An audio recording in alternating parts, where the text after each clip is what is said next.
2018 में जिसको हुकूमत दिलाई गई वो सिर्फ मुल्क को नुकसान पहुंचाना चाहता है। मखसूस शख्स के इक़दामात की जितनी मज़म्मत की जाए कम है। वज़ीर आला सिंध मुराद अली शाह की अली अमीन गंडापुर के बयानात की मज़म्मत, कहते हैं कि मुंतखब वज़ीर आला ने जो ज़बान इस्तेमाल की सिर्फ एक शख्स उनके साथ है। मौजूदा हालात से निपटने के लिए हमें मुत्तहिद होना है, ज़ाती रंजिशें ख़त्म करके वतन अजीज़ की खिदमत करें। गवर्नर कामरान तस्सोरी बोले कि हम 9 मई जैसे वाक़यात पर शर्मिंदा हैं। मखसूस सियासी जमात के बयानिए से पाकिस्तान की साख मुतासर हुई। कौम देख रही है कि कौन मुल्क को आगे लेकर जाना चाहता है, कौन जेल में बैठकर भी रुकावटें डाल रहा है। कौम को नफरत का बयानिया बेचने वालों को पहचानना होगा। पार्लिमान की बेतौकीरी पर जाली वज़रा की ढिठाई परेशान कुन है। बुग़्ज़ में ये पार्लियामेंट की बेतौकीरी पर भी खुश हैं। हुकूमत कुछ भी कर ले मगर गैर कानूनी तरामीम पास नहीं होने दी जाएंगी। मुशर इत्तलात खैबर पख्तूनख्वा बैरिस्टर सैफ कहते हैं कि 9 मई पर मगरमच्छ के आंसू बहाना बंद करें और 10 सितंबर का मातम करें। स्पीकर आए बाएं शाएं न करें। पार्लियामान पर हमला करने वालों के खिलाफ मुकदमा कराएं। पार्लियामेंट पर शबखून मारने वालों के खिलाफ आर्टिकल 6 के तहत कार्रवाई होनी चाहिए। 10 सितंबर जमहूरियत की तारीख में काले दिन के तौर पर हमेशा याद रखा जाएगा। स्पीकर अयाज सादी की ज़ेर सदारत कौमी असम्बली का इजलास कुछ देर बाद। तहरीक इंसाफ के गिरफ्तार रहनुमाओं की शिरकत का इम्कान। गुज़श्ता रोज स्पीकर ने प्रोडक्शन ऑर्डर जारी किए थे। पार्लियामेंट के अंदर से गिरफ्तारियों पर खुसूसी कमेटी भी कायम कर दी गई। पार्लियामेंट के तमाम कैमरों की फुटेज का मुकम्मल जायजा लिया जाएगा और 48 घंटे में वाक़े की मुकम्मल रिपोर्ट जमा कराएगी। स्पीकर का कहना है कि पार्लियामेंट का तक़द्दुस पामाल करने वालों से कोई रियायत नहीं होगी। इस्लामाबाद इंतज़ामिया पुलिस जो भी कसूरवार हुआ सख्त कार्रवाई होगी। पार्लियामेंट हाउस की बिजली बंद किए जाने की वजूहात का जायजा भी लिया जाएगा।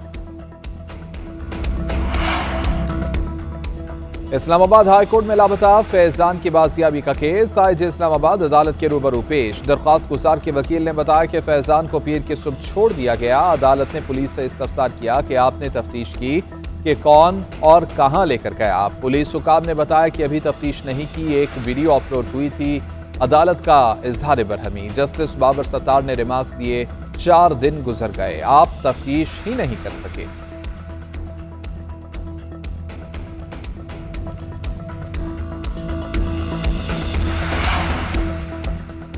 चेयरमैन नादरा की तैनाती के लिए कानून में तरमीम के खिलाफ दरख्वास्त। जस्टिस चौधरी मोहम्मद इकबाल की समाअत से माजरत, दूसरे बेंच को भिजवाने की सिफारिश।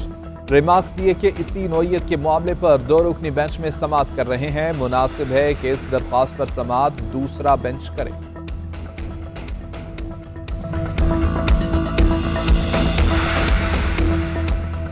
नहीं बन सकता।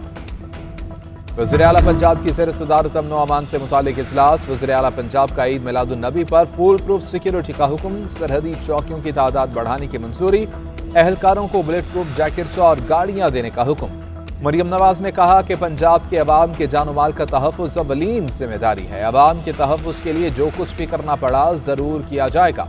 जराइम पेशा और समाज दुश्मन अनासर के खिलाफ बिला इम्तियाज़ कार्रवाई की जाए। पुलिस जुर्म सरजद होने का इंतजार किए बगैर पेश की एक्शन की अहलियत पैदा करे।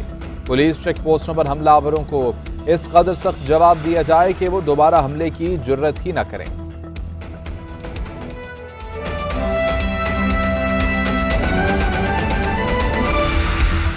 इंसदादी दहशतगर्दी अदालत 9 मई थाना शातमान जलाओ घेराव का ये मुकदमा है।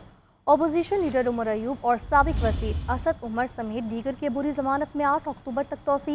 इंसदादी दहशतगर्दी अदालत के ड्यूटी जज अरशद जावेद ने मुकदमे की समाअत की। दूसरी जानिब 9 मई को कसूर में जलाओ घेराव और तोड़फोड़ मुकदमे में मुलव्विस PTI के 44 कारकुनों की जमानत की दरख्वास्तों पर तमाम मुलजिमों की अबूरी जमानत कन्फर्म हो गई। इस पर बात करेंगे इबादुल हक से। जी बात बताइएगा समाअत का अहवाल।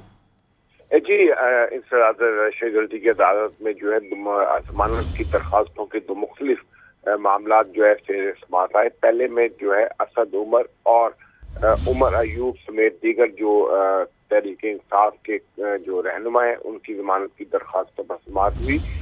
असद उमर और उमर अयूब दोनों ही अदालत में पेश नहीं हो सके। इनकी जानिब से इस्तफा की दरखास्त दी गई। अदालत ने जो है درخواست ضمانت میں اب توسیع کر دی، یعنی عبوری ضمانت جو ہے وہ 8 اکتوبر تک اس میں توسیع کی گئی، جبکہ دوسری ہم جو 44 کارکن تھے تحریک انصاف کے جی قصور ٹھیک ہے، اپڈیٹ کرنے کے لیے شکریہ۔